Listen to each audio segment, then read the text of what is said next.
충격적인 발견. 미국 정부의 70년 비밀이 드러났습니다. 워싱턴 국가기록보관소에서 발견된 한 문서가 역사를 뒤바꿀 충격적인 진실을 담고 있습니다. 미국은 왜 이 연구를 철저히 숨겼을까요?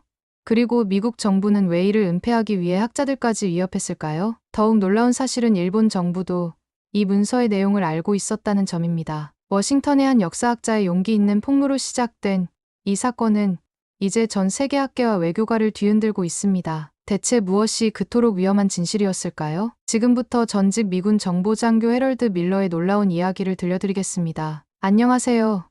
저는 해럴드 밀러입니다. 63세의 전직 미군 정보장교죠. 지금은 뉴멕시코의 조용한 마을에서 역사 블로그를 운영하며 은퇴 생활을 하고 있습니다. 아버지는 한국전 참전 용사셨고 제게 애국심과 규율을 가르치셨어요. 하지만 정작 전쟁에 대한 이야기는 거의 하지 않으셨죠.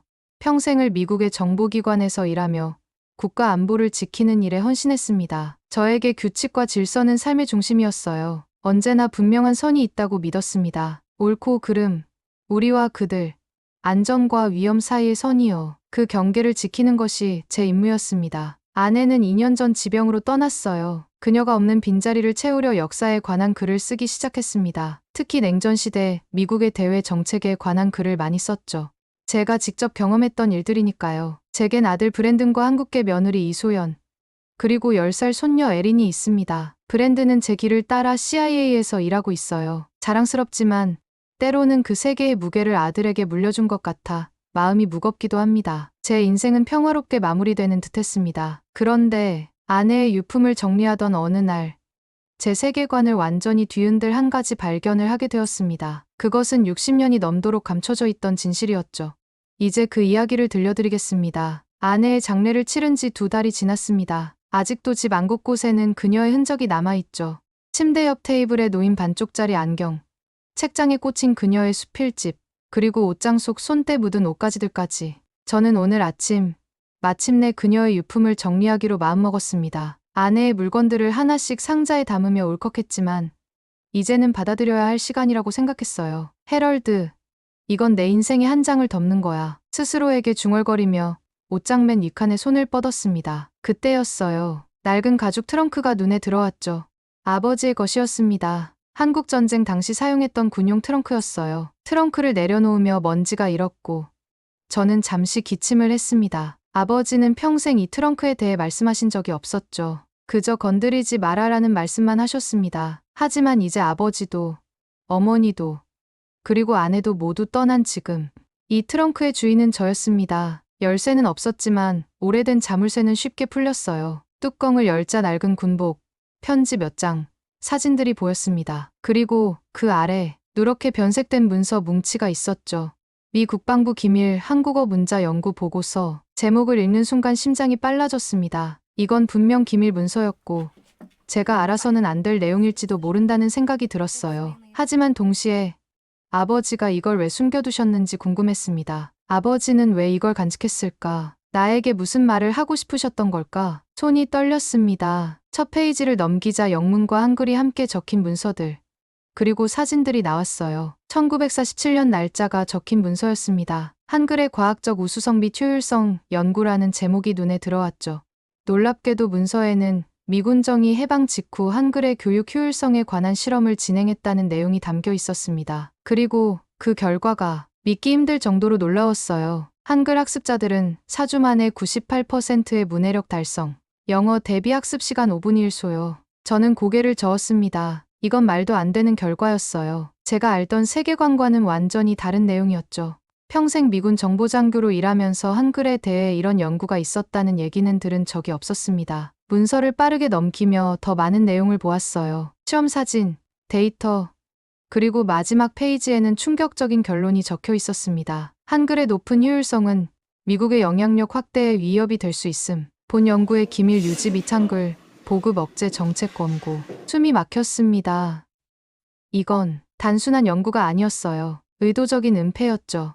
창밖으로 뉴멕시코의 쓸쓸한 풍경이 보였습니다. 60년이 넘는 세월 동안 아버지는 이 비밀을 안고 살아오셨던 거예요. 그리고 이제 그 진실이 제 손에 있었습니다. 전화기가 울렸습니다. 발신자 표시를 보니 아들 브랜든이었어요. 아버지, 오늘 어떠세요? 소연이랑 에린이 할아버지 보러 가고 싶대요. 잠시 말을 닫지 못했습니다. 제 손에 들린 이 문서가 바꿀 수 있는 것들이 무엇일지 생각하니 머리가 어지러웠어요. 브랜든, 네 할아버지에 관한 중요한 걸 발견했어. 아버지, 그게 무슨 말씀이세요? 할아버지에 관한 뭘 발견하셨다는 거죠? 브랜든의 목소리에서 의아함이 느껴졌습니다. 전화기를 귀에 바짝 대고 아들에게 무슨 말을 해야 할지 고민했어요. 이 문서가 의미하는 바를 아직 저도 완전히 이해하지 못했으니까요. 지금은 전화로 설명하기 어렵구나. 너희가 언제 올 수 있니?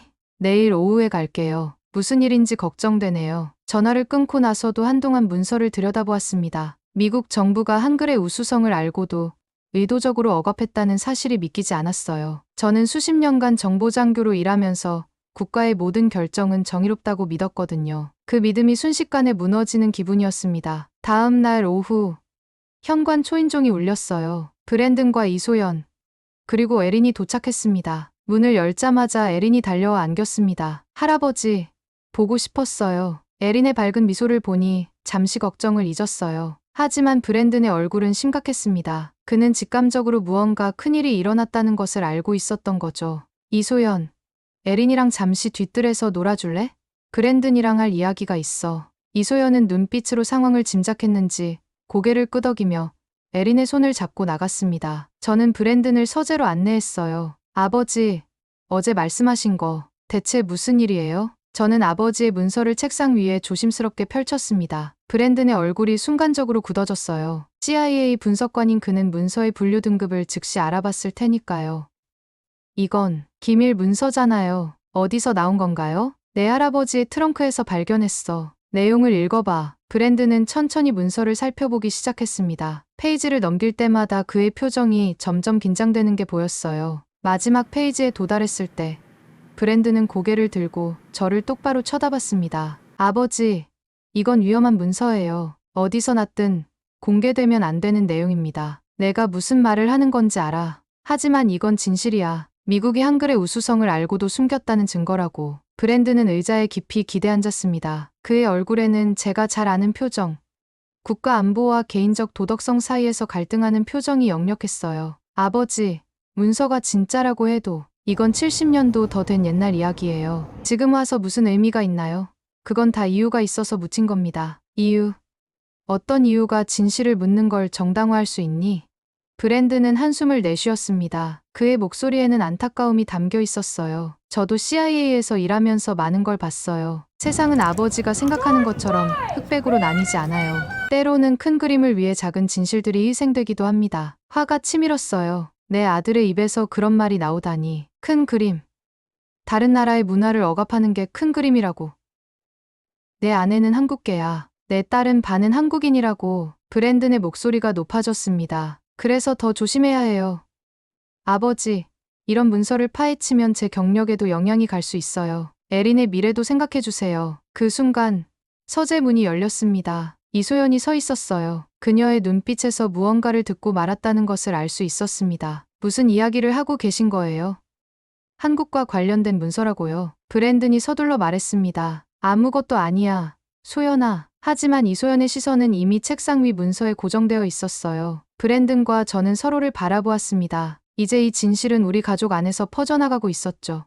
아버지답지 않아요. 조용히 넘기세요. 당신이 뭘 바꿀 수 있겠어요? 브랜든의 마지막 말이 제 가슴에 박혔습니다. 제 아들의 눈에서는 두려움과 충성심이 동시에 보였어요. 그가 국가와 가족 사이에서 갈등하고 있다는 걸 알았습니다. 하지만 저는 이미 결심을 굳히고 있었습니다. 내가 바꿀 수 있는 건 많지 않을지도 모르지. 하지만 적어도 진실을 외면하지는 않을 거야. 이소연의 표정이 바뀌었습니다. 그녀의 눈에 관심과 존중의 빛이 스쳐 지나갔어요. 이 순간 우리 가족의 무언가가 변하기 시작했다는 것을 느꼈습니다. 이소연은 문서를 자세히 살펴보더니 갑자기 밝은 표정을 지었습니다. 아버님, 제가 다음 주에 한글 수업을 진행하는데 한번 구경하러 오시겠어요? 에린이 배우고 있거든요. 브랜든이 눈을 크게 뜨며 이소연을 바라봤습니다. 그는 아내가 왜 갑자기 화제를 바꾸는지 이해하지 못한 눈치였죠. 하지만 저는 이소연의 의도를 어렴풋이 알 것 같았어요. 그래, 한번 가보고 싶구나. 다음 주 수요일, 저는 이소연이 한글을 가르치는 커뮤니티 센터를 찾았습니다. 건물 안으로 들어서자 어린아이들의 활기찬 웃음소리가 들렸어요. 교실 문을 살짝 열어보니 이소연이 칠판 앞에 서서 한글 자음과 모음을 가르치고 있었습니다. 이건 기억이에요. 영어로는 G 또는 K 소리와 비슷해요. 아이들이 따라하는 모습이 신기했습니다. 특히 에린의 진지한 표정이 눈에 띄었죠. 저는 조용히 뒤쪽에 앉아 수업을 지켜봤어요. 이소연은 제가 온 것을 알았지만 자연스럽게 수업을 계속했습니다. 한글은 정말 특별한 문자예요. 세종대왕이 백성들을 위해 만든 글자지요. 소리 나는 대로 입 모양을 본떠서 만들었답니다. 수업 내용을 들으며 점점 더 궁금해졌습니다. 이소연이 말한 한글의 특징들은 제가 발견한 문서 내용과 일치했어요. 과학적인 설계, 배우기 쉬운 체계, 소리와 문자의 직관적인 연결. 저도 모르게 고개를 끄덕이고 있었죠. 1시간의 수업이 끝나고 아이들이 하나둘 부모님과 함께 돌아갔습니다. 에린이 제게 달려와 안겼어요. 할아버지, 제가 한글로 뭘 썼는지 보실래요? 에린이 내민 종이에는 서툴지만 정성스럽게 쓴 한글이 있었습니다. 저는 읽을 수 없었지만 이소연이 다가와 설명해 주었어요. 할아버지 사랑해요라고 썼어요. 가슴이 뭉클해졌습니다. 제 손녀의 첫 한글 문장이 저를 향한 사랑의 표현이라니. 묘한 감정이 밀려왔어요. 손녀가 쓴 글자를 이해하지 못하는 제 자신이 갑자기 부끄러워졌습니다. 고마워. 에린, 정말 예쁘게 썼구나. 이소연이 차분한 목소리로 말했습니다. 한글은 정말 배우기 쉬워요. 아이들이 몇 주 만에 읽고 쓸 수 있게 되죠. 에린도 벌써 기본적인 문장을 쓸 수 있어요. 몇 주 만에요? 문서에 적힌 내용이 떠올랐습니다. 4주 만에 98%의 문해력. 지금 눈앞에서 그 증거를 보고 있는 기분이었어요. 집으로 돌아가는 차 안에서 에린은 오늘 배운 한글을 계속 연습했습니다. 백미러로 보니 그 모습이 너무나 자연스러웠어요. 한글이 에린에게는 그저 또 다른 표현 방식일 뿐이었죠. 할아버지, 한글 배워보실래요? 제가 가르쳐 드릴게요. 에린의 순수한 제안에 미소가 지어졌습니다. 그래. 언젠가 배워볼게. 집에 도착해서 저는 서재로 들어갔습니다. 책상 위에는 여전히 그 문서가 놓여 있었어요. 이제 그 내용이 단순한 정보가 아니라 현실로 다가왔습니다. 이건 그냥 글자가 아니었어요. 사람들이 서로 소통하고 사랑을 표현하는 도구였죠. 손녀가 준 쪽지를 다시 보았습니다. 할아버지 사랑해요. 이 간단한 문장을 읽지 못하는 내가 얼마나 많은 것을 놓치고 있었을까요? 아이가 내게 말을 걸고 있었는데 저는 듣지 못했던 거예요. 문득 전화기가 울렸습니다. 직통 비상 연락망이었어요. 전화를 받자 오래된 동료의 목소리가 들렸습니다. 해럴드, 노라 그랜트를 기억하나? 너의 관심사를 알고 연락을 원해. 내일 만날 수 있대. 중요한 얘기가 있다고 하더군. 심장이 빨라졌습니다. 노라 그랜트, CIA 문서 보관소에서 근무했던 베테랑 요원이었죠. 왜 갑자기 저를 만나려는 걸까요? 다음 날 아침, 저는 산타페 외곽의 조용한 카페로 향했습니다. 노라 그랜트와의 만남이 왠지 불안했어요. 그녀가 어떻게 제 관심사를 알게 되었을까? 누가 그녀에게 알려준 걸까? 의심이 머릿속을 맴돌았죠. 카페에 도착하자 창가에 앉아있는 노라가 보였습니다. 70대 중반의 나이에도 여전히 예리한 눈빛이 인상적이었습니다. 그녀는 제가 들어서는 것을 보자마자 미소 지었어요. 해럴드 밀러, 오랜만이군요. 저는 그녀 앞에 앉으며 조심스럽게 물었습니다. 갑자기 저를 만나자고 하셨더군요. 무슨 일입니까? 노라는 주변을 둘러본 후 목소리를 낮췄어요. 당신이 한글 관련 비밀 문서를 발견했다는 소식을 들었어요. 등줄기가 서늘해졌습니다. 어떻게 알았을까요? 그랜든도 이 사실을 외부에 알리지 않았을 텐데요. 누구한테 들으셨죠? 그건 중요하지 않아요. 중요한 건 내가 그 문서에 대해 알고 있다는 거죠. 노라는 떨리는 손으로 커피잔을 들었습니다. 그녀의 눈에서 오래된 후회가 읽혔어요. 1970년대 초반, 저는 CIA에서 문서 보관 업무를 담당했어요. 한국 관련 자료들 중에는 47년 한글 연구 보고서도 있었지요. 놀라움을 감출 수 없었습니다. 노라는 정말로 그 문서에 대해 알고 있었던 겁니다. 해럴드, 당신이 찾은 문서는 복사본일 거예요. 원본은 CIA 보관소에 있었죠. 하지만 공식적으로는 존재하지 않는 문서입니다. 무슨 의미죠? 노라는 깊은 한숨을 내쉬었습니다. 미국은 한글의 효율성과 과학적 우수성이 영어보다 뛰어나다는 사실을 인정하고 싶지 않았어요. 그건 냉전 시대에 우리 문화적 우월성을 약화시키는 증거였으니까요. 그래서 연구 결과를 묻어버렸죠. 이 말을 듣는 순간 가슴이 무거워졌습니다. 노라는 계속 이야기했어요. 알파벳 24자로 수천 개의 소리를 표현할 수 있는 한글은 놀라운 발명품이었어요. 비문해율을 획기적으로 줄일 수 있는 도구였죠. 하지만 그 당시 우리는 그걸 위협으로 봤어요. 노라의 얼굴에 후회의 그림자가 드리웠습니다. 그녀의 목소리가 떨리기 시작했어요. 난 그걸 묻는 게 임무라고 생각했어. 근데 당신을 보니 우리가 한 짓이 부끄러워진다. 테이블 위로 노라의 눈물이 떨어졌습니다. 갑자기 노인이 된 것 같은 그녀의 모습에 마음이 아팠어요. 당신에게 이 얘기를 하는 이유는 내가 그때 말하지 못한 걸 당신이 말해줘야 해요. 그게 옳은 일이니까. 노라는 가방에서 작은 USB를 꺼내 제게 건넸습니다. 여기 더 많은 자료가 있어요. 내부에서 복사해 온 거예요. 이걸 어떻게 사용할지는 당신의 선택이에요. 하지만 알아두세요. 이런 일을 하면 대가를 치르게 될 거예요. 저는 USB를 받아들며 묻지 않을 수 없었습니다. 왜 이런 위험을 감수하시는 거죠? 노라는 쓸쓸한 미소를 지었어요. 난 이제 살 날이 얼마 남지 않았어. 죽기 전에 진실을 말하고 싶었을 뿐이야. 그녀와 헤어지고 차에 탄 후 한동안 운전대만 바라봤습니다. USB가 주머니 속에서 무겁게 느껴졌어요. 이것은 단순한 정보 저장 장치가 아니었습니다. 제 평생 믿어온 가치관을 뒤흔들 진실이 담겨 있었죠. 집으로 돌아와 USB를 컴퓨터에 연결했습니다. 화면에는 수십 개의 문서와 사진이 나타났어요. 1947년 실험 전체 기록, 참가자들의 학습 경과, 그리고 충격적인 결론까지. 모든 것이 여기 있었습니다. 특히 눈에 띈 것은 언어학자 박영수 박사의 최근 연구 자료였어요. 박 박사는 현대적인 방법으로 한글의 학습 효율성을 증명하고 있었습니다. 그의 연락처도 함께 있었죠. 전화기를 들었습니다. 박영수 박사에게 연락해야겠다는 생각이 들었어요. 이 문제를 더 깊이 파헤쳐야 했습니다. 진실을 알고 나니 더 이상 모른 척할 수 없었어요. 손가락이 전화번호를 누르기 시작했습니다. 가슴이 두근거렸어요. 지금 이 선택이 제 인생을 완전히 바꿔놓을 거라는 걸 알면서도 저는 멈출 수 없었습니다. 박영수 교수입니다. 전화 너머로 들려온 차분한 목소리에 긴장이 되었습니다. 심호흡을 하고 용기를 내어 말했어요. 안녕하세요. 저는 해럴드 밀러입니다. 전직 미군 정보장교죠. 한글 연구에 관한 문서에 대해 이야기하고 싶습니다. 잠시 침묵이 흘렀습니다. 박 교수가 주의 깊게 제 말을 생각하는 것 같았어요. 밀러 씨, 혹시 어디서 만나뵐 수 있을까요? 전화로 나눌 대화는 아닌 것 같군요. 다음 날, 저는 뉴멕시코 주립대학 언어학과 연구실에서 박영수 교수를 만났습니다. 50대 후반의 학자답게 단정한 차림새와 지적인 분위기를 풍기는 사람이었어요. 벽에는 세계 각국의 문자 체계를 보여주는 차트가 걸려 있었죠. 밀러 씨, 무슨 문서를 발견하셨는지 자세히 말씀해 주시겠어요? 저는 가져온 복사본을 그에게 건넸습니다. 박 교수의 눈이 점점 커지더니 문서를 빠르게 넘겨보기 시작했어요.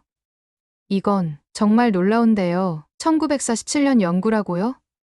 이런 자료가 있었다니. 교수님, 이 문서가 사실인가요?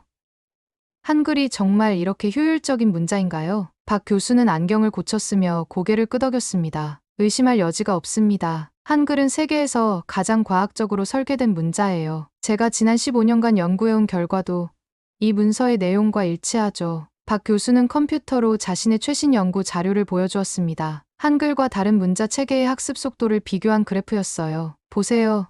한글 학습자들은 평균 4주 만에 기초적인 읽기 능력을 습득합니다. 영어는 최소 12주가 필요하죠. 중국어는 말할 것도 없고요. 그의 열정적인 설명이 이어졌습니다. 한글은 자음이 발음되는 입 모양을 본떠 만들었어요. 노은 혀가 위신몸에 닿는 모양이고 무은 입술을 담은 모양이죠. 모음은 하늘, 땅, 사람을 상징하는 철학적 의미도 담겨 있습니다. 이런 체계적인 설계가 학습자들에게 직관적인 이해를 돕는 겁니다. 저는 놀라움을 감출 수 없었어요. 제 질문이 쏟아져 나왔습니다. 그렇다면 왜 이런 사실이 널리 알려지지 않은 거죠? 박 교수는 한숨을 쉬었습니다. 문화적 우월감이죠. 강대국들은 자신들의 문자가 최고라고 믿고 싶어 합니다. 한글처럼 후발주자가 더 우수하다는 사실을 인정하고 싶지 않은 거예요. 이야기를 나누는 동안 제 마음속에 아이디어가 떠올랐습니다. 실험을 해보면 어떨까요? 직접 한글의 학습 효율성을 확인해 볼 수 있을까요? 박 교수의 눈이 반짝였어요. 좋은 생각입니다. 제 학부생들과 간단한 실험을 진행할 수 있어요. 일주일간 한글을 가르치고 학습 속도를 측정해 보죠. 일주일 후, 저는 박 교수의 실험 결과를 보러 다시 대학을 찾았습니다. 강의실에 들어서자 학생들이 칠판에 적힌 한글을 또박또박 읽고 있었어요. 놀랍게도 그들은 단 5일 만에 기본적인 한글 문장을 읽을 수 있게 되었습니다. 이 아이들 눈빛, 무언가를 이해했다는 표정이잖아. 무언가가 열리고 있었어. 저도 모르게 중얼거렸죠. 박 교수가 다가와 데이터를 보여주었습니다. 학생들의 90%가 5일 만에 기본 문장을 읽을 수 있게 되었어요. 이건 정말 놀라운 결과입니다. 데이터를 보는 순간 감정이 복받쳐 올랐습니다. 이건 단순한 연구 결과가 아니었어요. 제가 평생 믿어온 것과는 완전히 다른 진실이었죠. 박 교수의 진중한 목소리가 이어졌습니다. 한글은 단순한 문자가 아닙니다. 이건 사람을 살리는 구조입니다. 문맹을 없애고 지식을 민주화하는 도구죠. 그의 말을 듣는 순간 에린이 쓴 쪽지가 떠올랐습니다. 할아버지 사랑해요. 그 문장의 의미가 이제야 제 마음에 깊이 와닿았어요. 대학을 나서는데 전화가 울렸습니다. 브랜든이었어요. 그의 목소리가 어딘지 불안하게 들렸습니다. 아버지, 급한 이야기가 있어요. 국방부에서 연락이 왔어요. 토머스 리치라는 사람이. 토머스 리치. 국방부 보안팀장 말이니? 브랜든의 목소리가 긴장감으로 떨렸습니다. 맞아요. 아버지가 기밀 문서를 가지고 있다는 정보를 입수했대요. 당장 멈추라는 경고를 전달하라고 했어요. 심장이 빠르게 뛰기 시작했습니다. 그들이 벌써 알고 있었군요. 누가 정보를 흘렸을까요? 노라? 아니면 다른 누군가? 브랜든. 집에서 이야기하자. 지금 가고 있어. 집으로 돌아가는 길.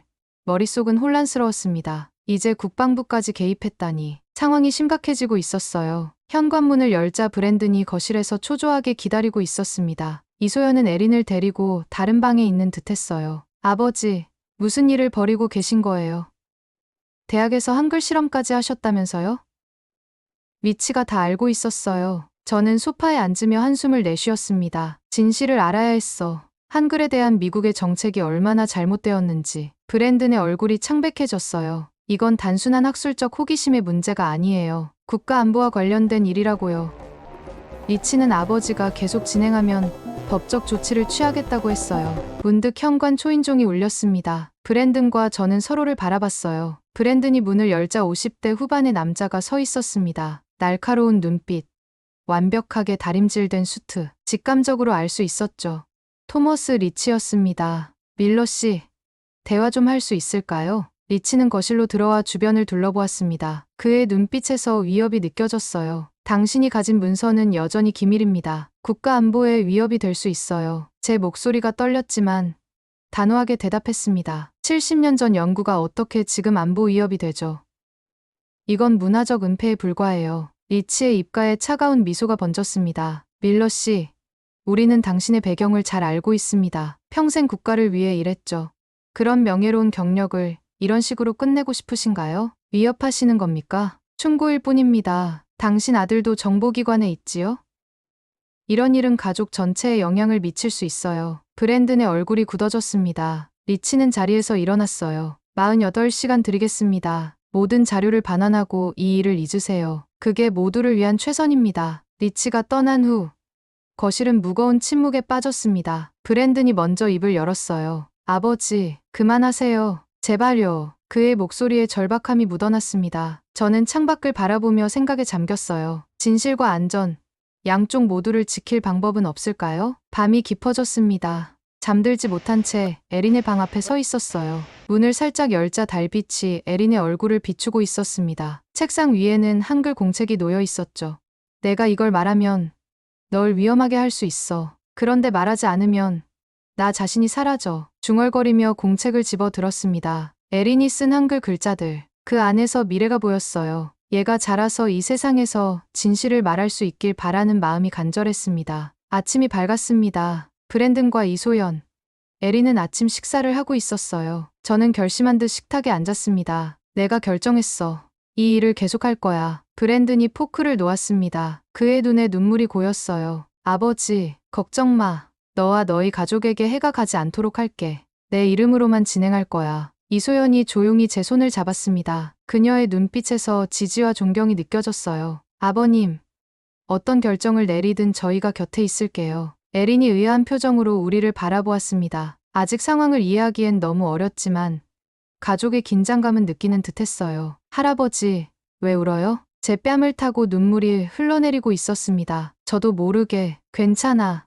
에린, 할아버지는 그냥 내가 자랑스러워서 그래. 전화기를 들고 박영수 교수에게 전화를 걸었습니다. 이제 다음 단계로 나아갈 시간이었어요. 교수님, 결심했습니다. 서울대학교 강연 수락하겠습니다. 인천국제공항에 도착했을 때 낯선 설렘이 가슴을 채웠습니다. 처음 방문하는 한국이었지만 묘하게 친숙한 느낌이 들었어요. 아버지가 전쟁 중에 보냈던 이 땅에 제가 진실을 말하기 위해 돌아온 것이죠.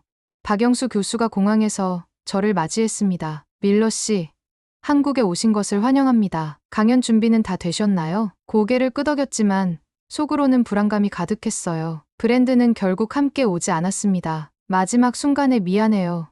아버지, 전 갈 수 없어요. 라고 말했죠. 그의 선택을 이해했지만 가슴 한구석이 아팠습니다. 서울대학교 강당은 사람들로 가득 찼습니다. 언어학자들, 학생들, 그리고 여러 매체의 기자들까지. 제가 이렇게 많은 관심을 받을 줄은 몰랐어요. 강단에 올라서자 무릎이 떨렸습니다. 저는 해럴드 밀러입니다. 전직 미군 정보장교이자 지금은 진실을 찾아 나선 한 사람입니다. 청중들이 조용히 경청했습니다. 제 뒤로는 발견한 문서와 연구 결과가 화면에 투영되었어요. 제가 오늘 여러분께 공개할 내용은 70년 넘게 숨겨져 왔습니다. 1947년 미군정은 한글의 과학적 우수성에 관한 비밀 연구를 진행했습니다. 그 결과는 놀라웠죠.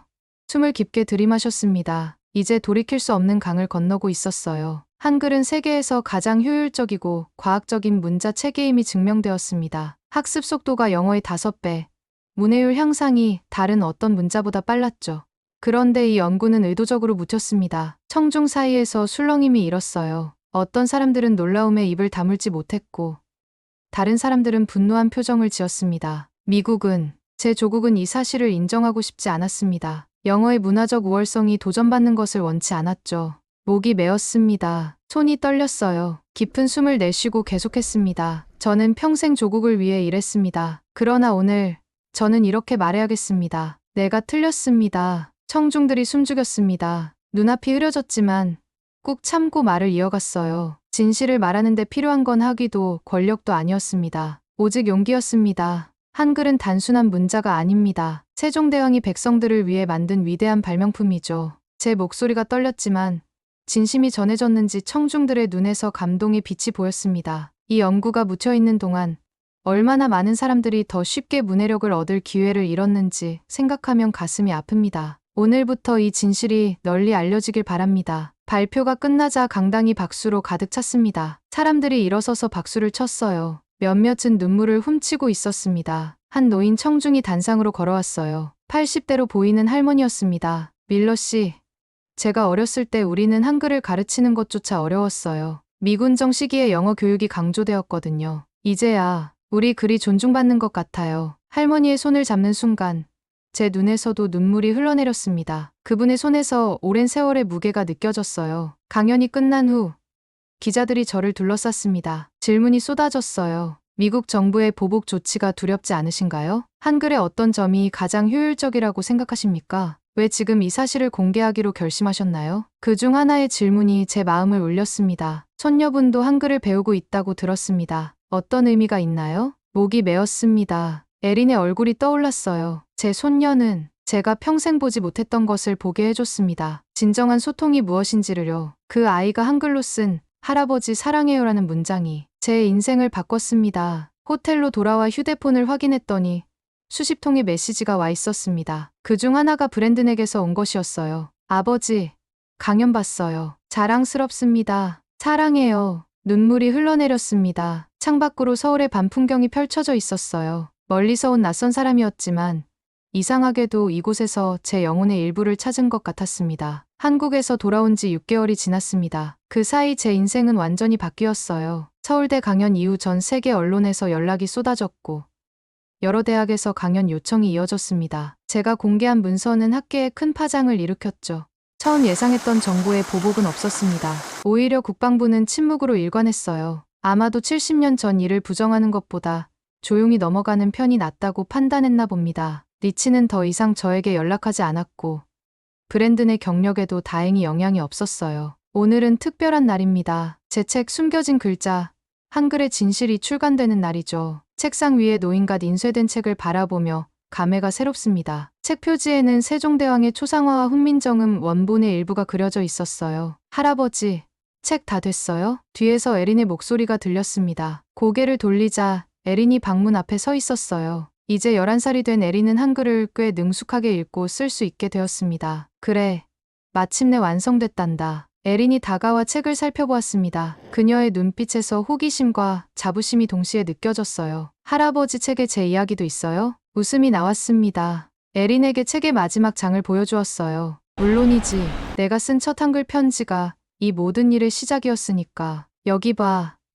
내 사진도 실었단다. 에린은 자신의 사진과 함께 실린 한글 편지를 보고 해맑게 웃었습니다. 인생의 아이러니가 느껴졌어요. 평생 정보를 숨기는 일을 했던 제가 이제는 진실을 알리는 사람이 되었으니까요. 현관 초인종이 울렸습니다. 브랜든과 이소연이 도착한 겁니다. 오늘은 가족 모두가 함께 출판 기념 행사에 참석하기로 했어요. 아버지, 축하해요. 브랜든이 저를 꽉 안아주었습니다. 그의 얼굴에서 자랑스러움이 느껴졌어요. 처음에는 반대했지만 이제 그도 제 선택을 이해하고 지지해주고 있었습니다. 한국에서 온 소식 들으셨어요? 서울 세종문화회관에서 한글 특별전을 준비 중이래요. 아버님 자료도 전시된대요. 이소연의 목소리에 기쁨이 넘쳤습니다. 그녀는 지난 몇 개월간 제 책의 한글 부분을 감수해 주었어요. 덕분에 저도 조금씩 한글을 배우고 있었죠.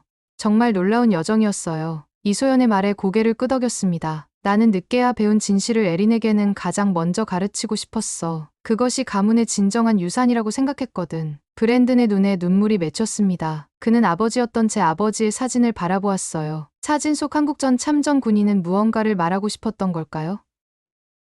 그분이 트렁크에 문서를 숨겨둔 이유가 이제야 완전히 이해되는 것 같았습니다. 자, 이제 가볼까요? 함께 집을 나섰습니다. 차에 오르며 에린이 갑자기 제 손을 잡았어요. 할아버지, 다음은 제가 가르쳐 드릴게요. 에린이 제게 한글 공책을 내밀었습니다. 첫 페이지에는 기역, 니은, 디귿 기본 자음이 적혀 있었어요. 고마워, 에린. 할아버지가 열심히 배울게. 가슴이 뭉클해졌습니다. 에린의 작은 손에서 미래가 느껴졌어요. 제가 찾은 진실은 결국 에린의 세대에 전해질 것이고 그들은 우리보다 더 나은 세계를 만들어 갈 테니까요. 책 출간 행사가 끝난 후 우리 가족은 특별한 장소로 향했습니다. 국립중앙박물관의 훈민정음 전시실이었어요. 훈민정음 해례본 앞에 서자 경외감이 밀려왔습니다. 500년 전 만들어진 이 문자가 오늘날까지 살아있다는 것이 경이로웠어요. 에린, 이걸 만드신 분이 세종대왕이란다. 에린이 경건한 표정으로 전시 케이스를 들여다보았습니다. 박물관 직원이 다가와 물었어요. 가족 사진 찍어드릴까요? 우리는 훈민정음 서문 앞에 나란히 섰습니다. 브랜든,